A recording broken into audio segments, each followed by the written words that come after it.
ఒక కమ్యూనిటీకి సంబంధించిన అబ్బాయి జస్ట్ రాముడు పేరు తీసుకున్నాడు అని చెప్పి పక్క కమ్యూనిటీకి చెందిన అబ్బాయి వచ్చి వాడిని కొట్టిండు.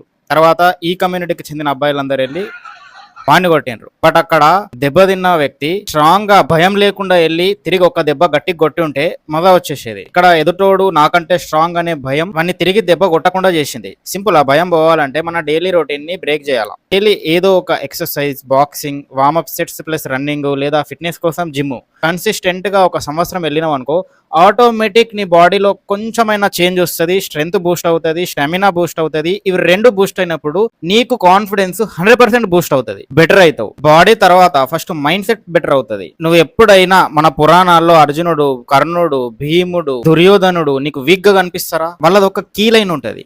అది నీకు నేను నెక్స్ట్ వీడియోలో చెప్తా. అది నేను మీకు చెప్పాలంటే ఫిట్నెస్ టిప్ అని కమెంట్ చేయండి. సీతారాం.